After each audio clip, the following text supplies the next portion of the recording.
Okay, hello. Good afternoon, good morning, and good evening, everyone from Taiwan and around the world. Welcome to 2021 Open Government International Virtual Forum, hosted by National Development Council of Taiwan and Open Cultural Foundation. My name is Meichun. I'm the moderator of today's session. We had a very wonderful conversation this morning and got a lot of insights from the insiders of OGP. And I'm very excited for the upcoming talks. Before that, I want to show you a very short clip about Taiwan's journey to the OGP. So can our stage play the video first? Taiwan has released the National Action Plan according to the Open Government Standard, and it is expected to complete by 2024. From the online participation platform to civic take during pandemic, Taiwan has been working on open government and citizen participation for the past decade. With 1 year preparation, Open Government National Action Plan Task Force has convened several meetings with civil society after soliciting for people's opinions online. And now, 19 commitments are getting into our plan for the future. In Taiwan, we think of democracy itself as a kind of applied social technology that improves as people contribute to it. So just like semiconductor design, anyone can invent new ways of doing democracy, and that has become part of our political culture. The Taiwanese people care about open government principles, and we can help you to make it also fast, fair, fun for your people. Ensuring Taiwan's experience and progress in open government creates more opportunities to be visible, furtherly makes changes together with the international society. Taiwan can help.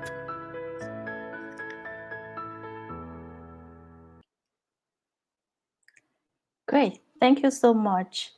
So this afternoon, we'll begin by a keynote speech made by Nodar Kherkheulidze.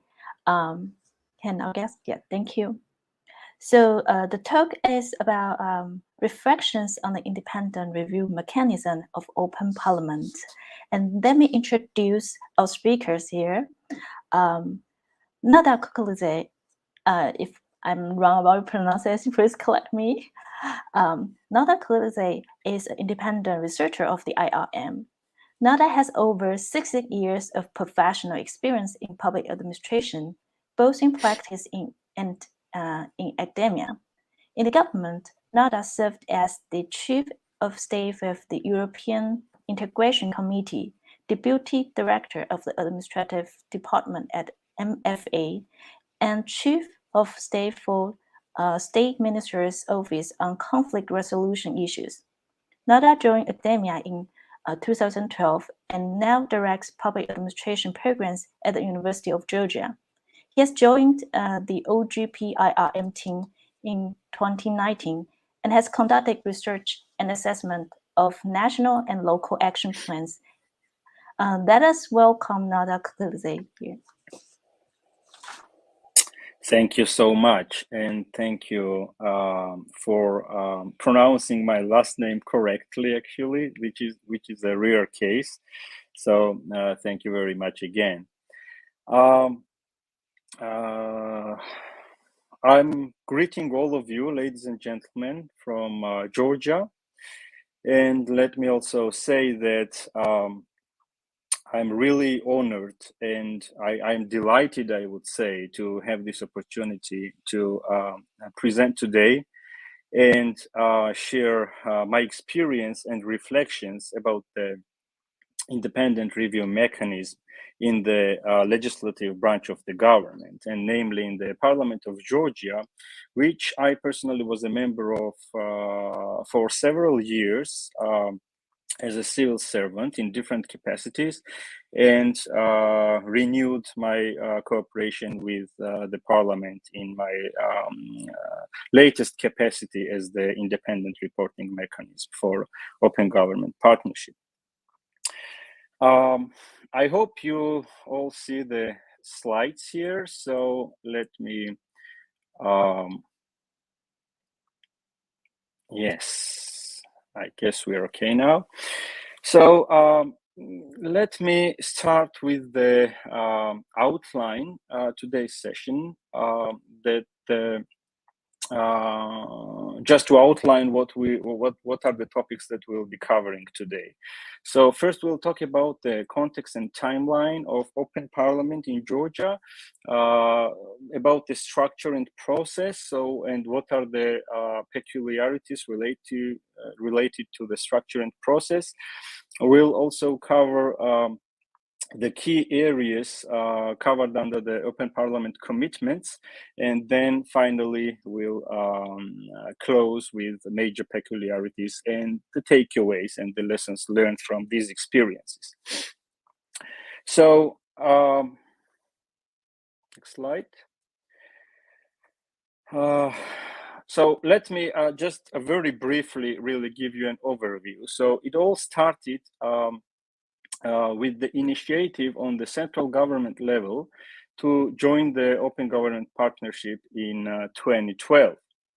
And so Georgia has actually become one of the first countries that joined Open Government Partnership, which was established in 2011. And Georgia presented its first national action plan for 2012-2013.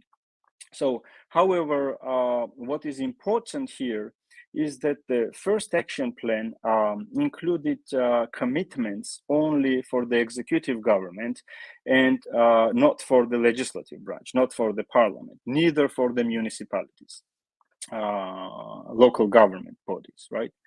So, in 2013, the first OGP Georgia Multi-Stakeholder Forum was established.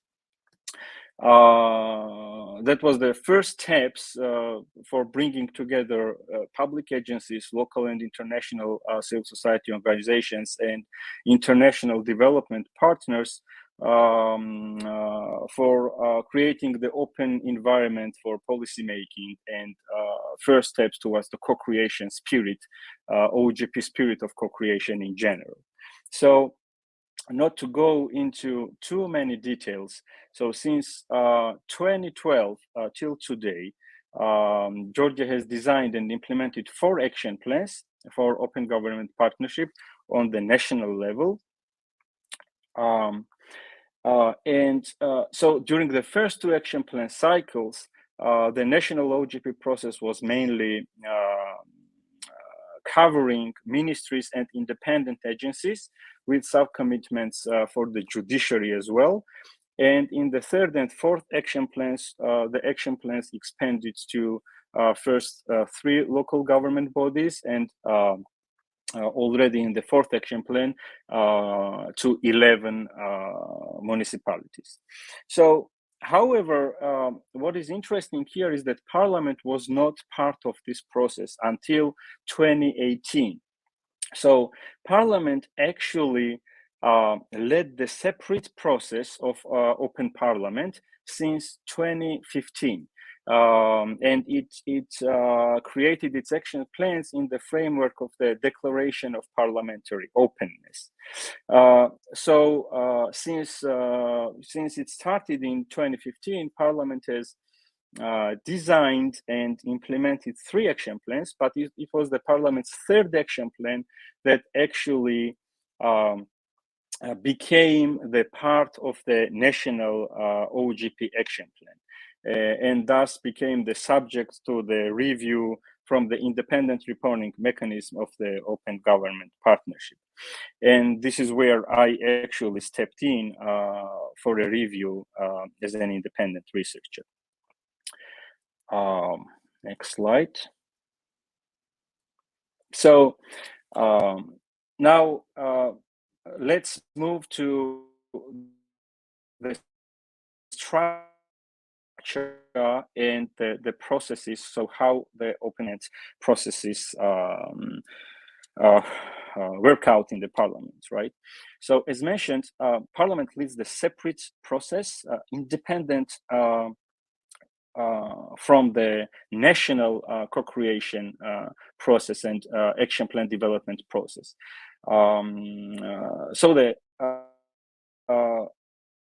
And to coordinate this independent co-creation process, action plan development process, Parliament has created, with the Speaker's order,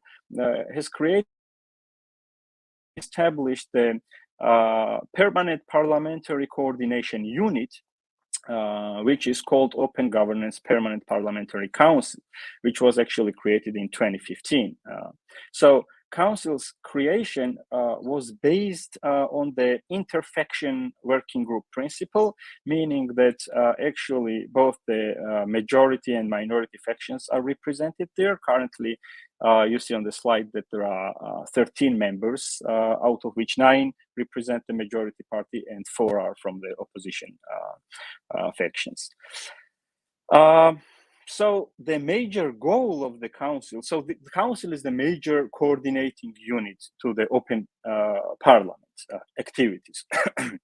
And so the major goal of the council is to actually ensure that the activities and actions implemented by the parliament, which are directed toward parliament openness, transparency, accountability, and so on, are well coordinated, firstly, internally and externally, are systematized and streamlined. Okay, so thus the major to ensure excuse me, that the civil society and international development partners are involved and engaged as much as possible while elaborating the action plan and during the implementation as well. Okay. Next slide. So to support the council in this goal, the parliament also created and established the multi-stakeholder consultation group, which consists of 16 organizations currently, and these organizations are non-profit civil society organizations, international organizations, of course, and international development partners, donors, so to say. And the consultation group provides feedback and recommendations during the action plan development phase, and also on a way is a very good tool to monitor the implementation of the open parliament commitments. So membership to the consultation group is open to any interested parties, and civil society organizations are actually encouraged to engage in the process, although there are some steps they have to take before they find themselves in the list of the consultation group, which is actually very closely working with the permanent council, parliamentary council, right? So what is important here is that the consultation group plays an advisory role, as you can see on the slide, and not the decision-making role. However, during different interviews with the civil society organizations, as well as with the parliament representatives, it was noted several times that the consultation, even though it has an advisory role, the consultation group also can actually actively participate and has this opportunity to participate in the decision-making processes about the commitments and the action plan, both.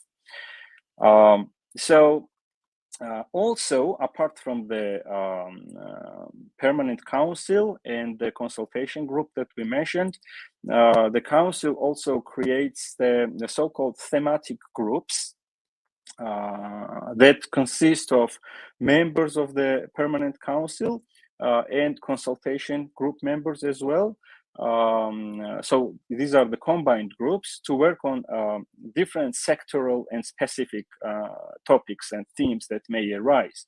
So this is where actually the most of the work is getting done, where the initiatives are generated, discussed, and prepared for the discussion on the council meetings. Next slide. Okay, so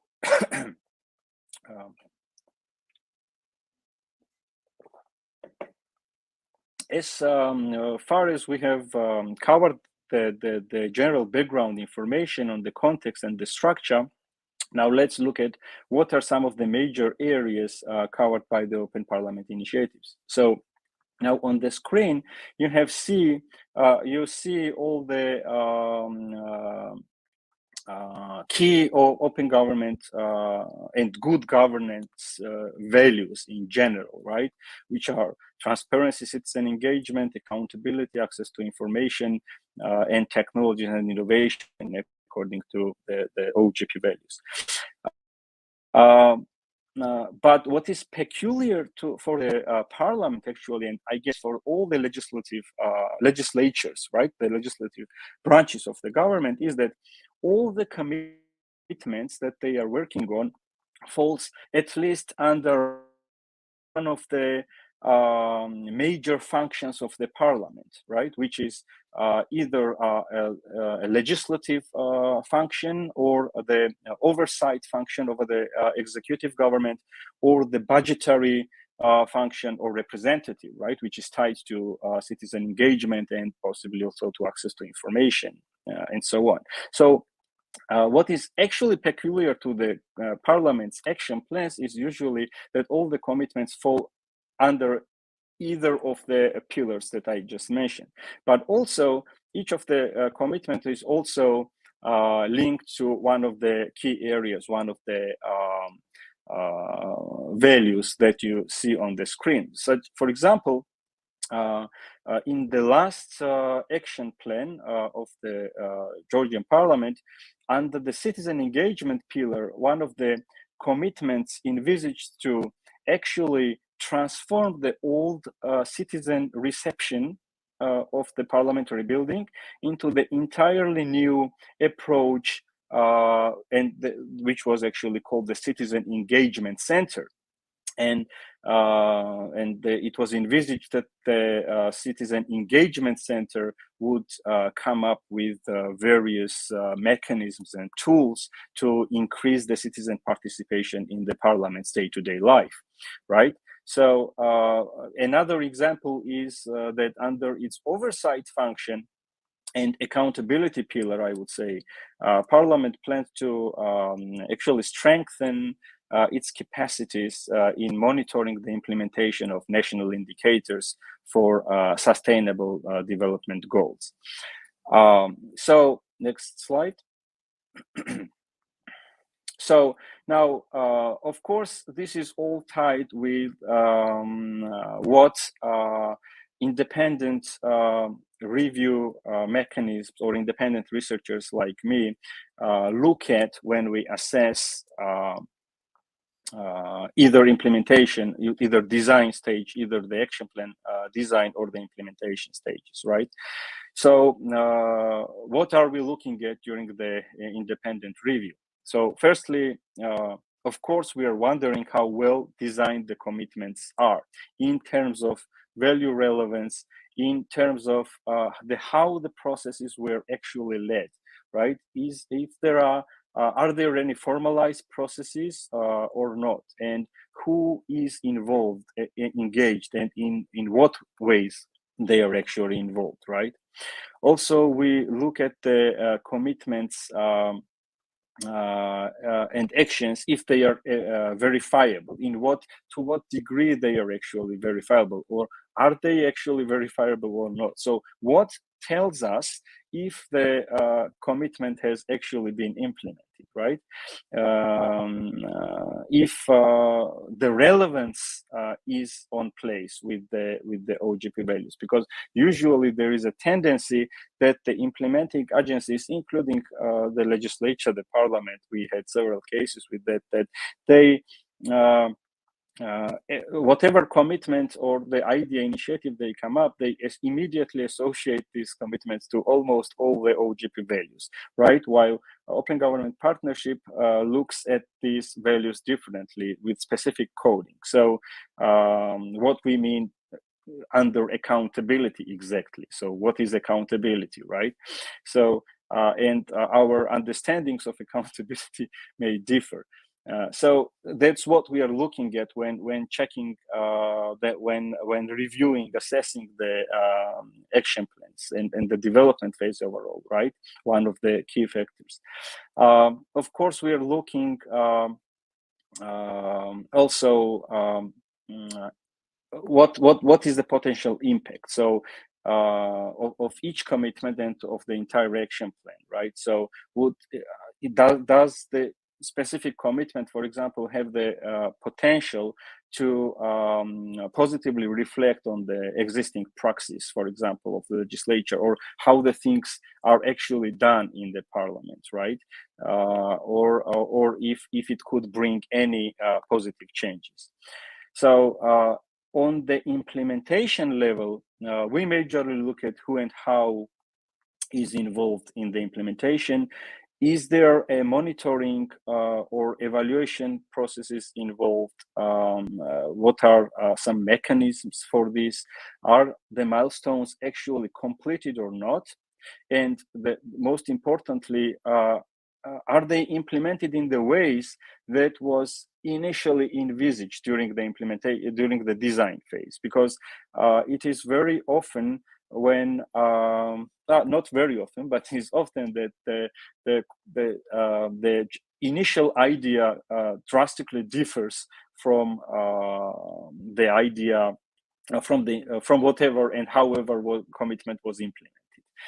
And then it is really debatable if it will bring the result that was envisaged or not.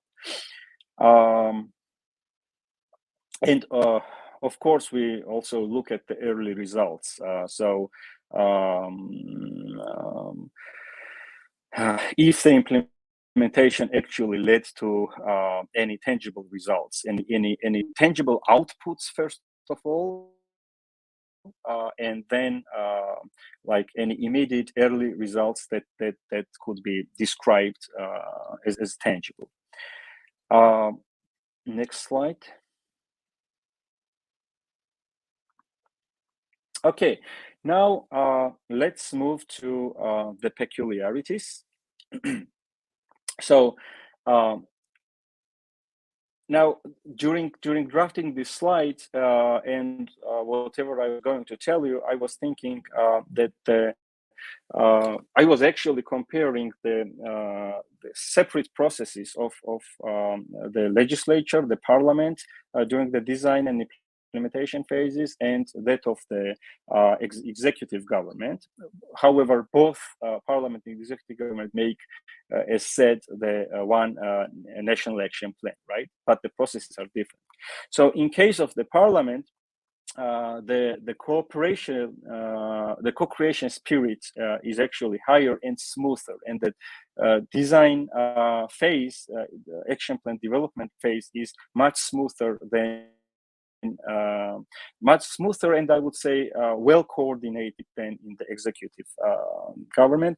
And the reason for this could be that the parliament is one organization anyways. So it does not have a lot of ministries. Of course, there are a number of commitments and structural units that are involved, but at least it's a one organization, and its coordination internally as well as externally with the civil society organizations easier. So this could be one of the reasons compared to the government, where you have a lot of ministries and public agencies to coordinate with, and each of these are different structures, right? So this could be one of the reasons also that I would say the higher participation of civil society organizations and international development partners in the co-creation process. And overall, they during the development action plan development phase, the energy of co-creation felt really higher than in case of executive government, at least in Georgia's case, during the last action plan development. Which is also very important, I would say, is that the parliament has a very nice and actionable internal monitoring and evaluation system.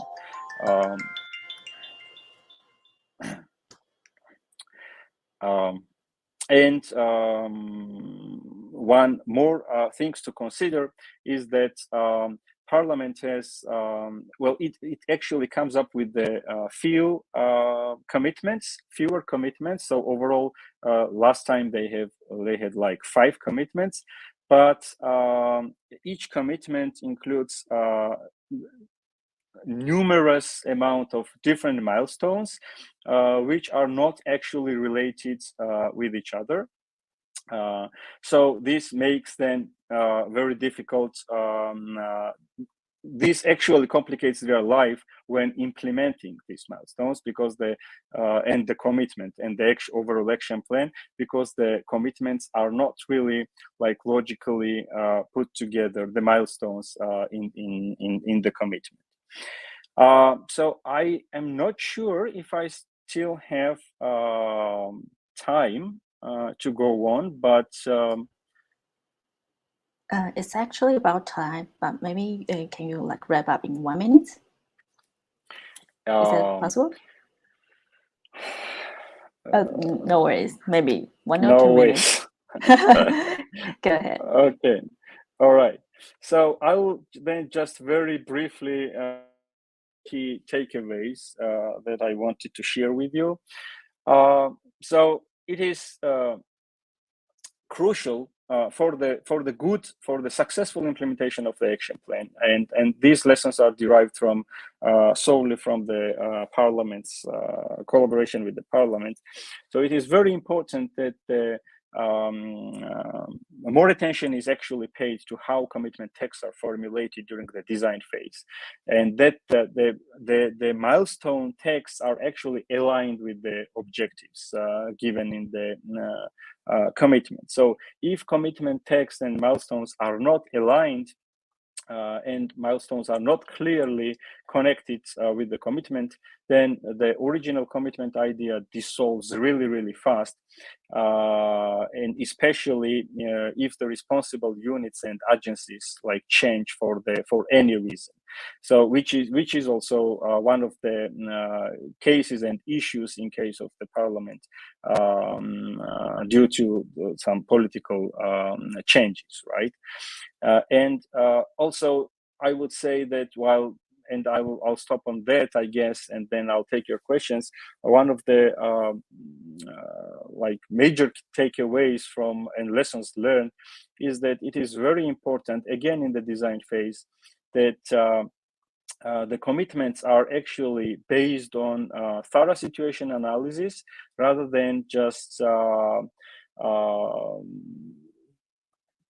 desires, I would say, and wishes, because this often leads to like very ambitious commitments that are then just unrealistic to accomplish. So then it turns out that we have a good action plan, but then there is no action to actually implement the action plan or the major of the commitments, and which would then lead to any tangible changes towards open governance.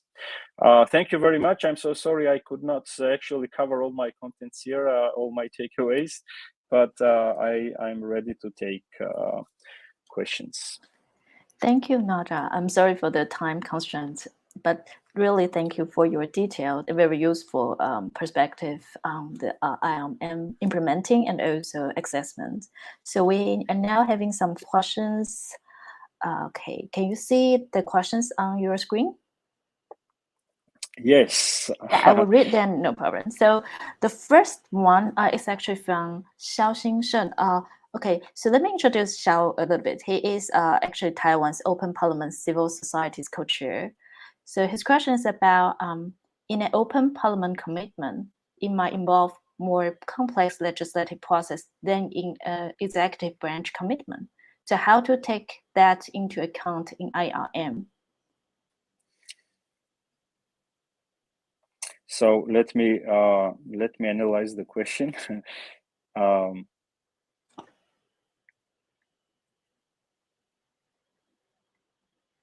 So yeah, I think I get the essence of the question. So under complex legislative process, I'm not sure what is meant here really, but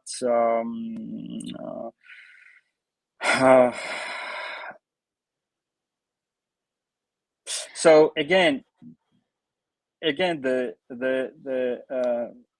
there is the complexity, of course. I would not call it the legislative complexity, though. I'm not sure. I mean, it's Open Government Partnership Action Plan is just an action plan that needs to be approved by Bureau of the Parliament, as far as I'm aware of, and so. If there is an agreement, it does not require a strict legislative process, at least to the best of my knowledge. Mm-hmm. I think probably the next question also explain a little bit about the first question, and it's a little bit related. It's more about the legislators themselves. So are council members all aware of the action plan, since some of the action plan are actually made by the state with the civil society rather than the state, than the members, right? And or only staff of the parliament is aware, and how to make council members engage when it cannot really win their votes? That's a very good question, I would say, and that touches me on a way, because yes, this is usually well, I have not talked to all the council members, but yeah, well, the knowledge about the action plan is actually higher, I would say, in the council members than you might think. So yes, they are involved, and they are actually following the implementation process, which is actually good for the IRM as well. Mm-hmm. That's good. And our next question is how to engage more citizens in co-creating the commitment, since the discussions are professional, especially about legislation is pretty professional. Yeah, that's a beautiful question, I would say. This is something that we need to brainstorm together, I guess, because the talks are really professional, even though the participation on a way is open, in at least in the case of Parliament.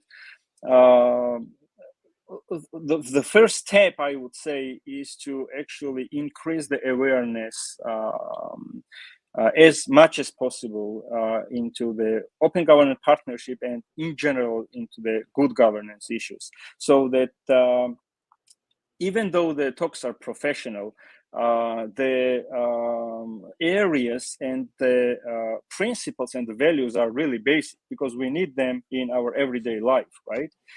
So even the talks are professional, I would say the first steps would be to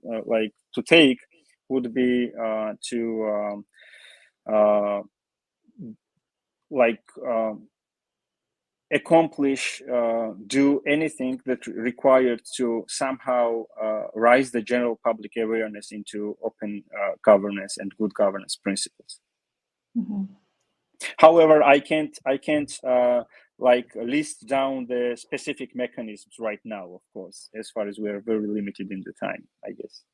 But thank you for the question. I think we can continue the conversation and learn something more in details from you later on, because this will be very important for us.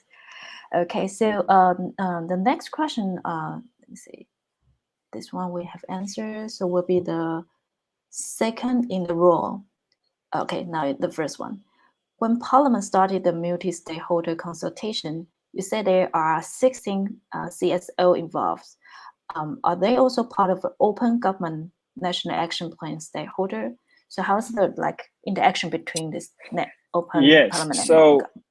Right. So there are some civil society organizations that are involved in both processes, with the parliament and also with the national executive government process, I would say.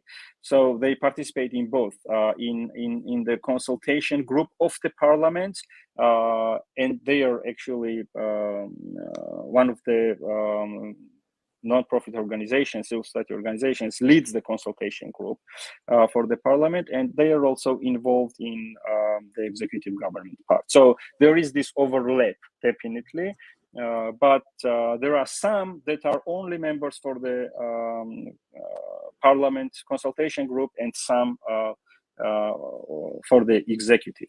And what is important here is also that international, not only society organizations, but also the international development partners are involved in both. And there is an overlap too. For example, there is USAID Good Governance Initiative, UNDP Good Governance Program, and so on. So these are the development partners that actually work with both, with the parliament, with the executive government, and with municipalities, some of the municipalities as well.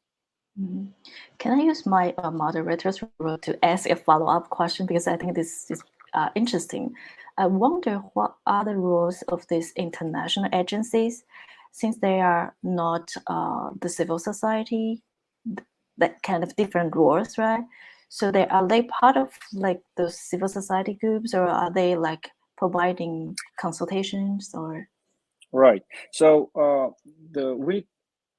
so for example, the Parliament Consultation Group, it also in the executive government, we have these multi-stakeholder groups, right? So we have different stakeholders and interested parties involved, both civil society organizations. If I understood your question correctly, I'm not sure though. Yeah, I'm just interested about you mentioned those international organizations. Right. Yeah, so they are part of not exactly as the civil society organization, but as the international organization that helps in development. Mm-hmm. Okay. So we have next question is that you mentioned impact is regardless it is a new or pre-existing, but very often we see government repeat existing policy. So how does that reflect the impact? So I think the question is more about the plan itself. It is a new or pre-existing policy, and how in the IABN process to reflect that the action plans really has an impact. Let me read it myself for a second. Sorry, just to give you the idea. Sure. Yeah.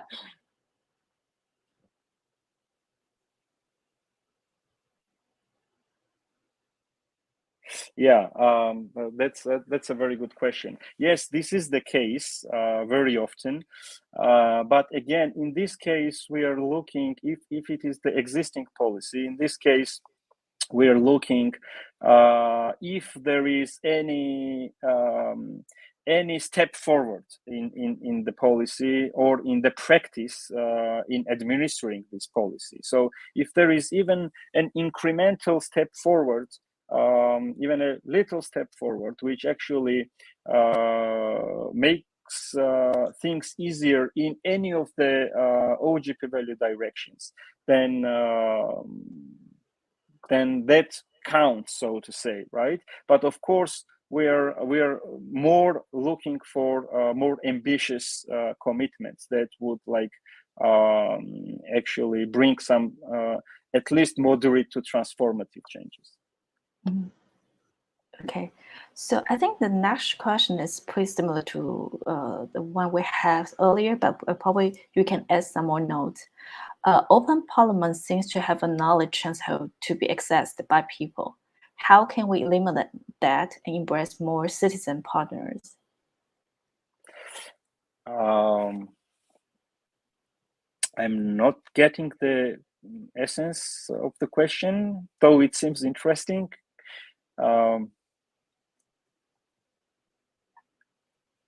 I think it's kind of similar to the earlier question about that open parliament is a professional thing. It's pretty difficult for a normal citizen to engage in, right? So how can we like widen our like partners from civil society? So yeah, now the question here is engage in what? So are we talking about the engagement in policy making, or are we talking about engagement in I don't know, day-to-day activities of the parliament? So I mean, what is the level of engagement? So if we're talking about like generating ideas from the public, or public hearings to give them the voice into the policy making, then there are different mechanisms to think of, right? If we are talking about like just opening the parliament to comments and ideas, there could be different mechanisms. So I mean, this is something that we who promote the open government and work on these issues have to sit together and brainstorm and think of. Yes, thank you so much. I think it's about time. So I wonder if you have any final notes that you want to add? And for the last question, I don't really know. Yeah, Sorry. It's a difficult one. I think it's a big one, and it's something that probably we should convene a lot of people together to sit down and discuss, right? Yeah. But thank you so much for your insight, and I think your experience will really help us in thinking about our own ways of doing IRM. Thank you so much for a super organized event, I would say.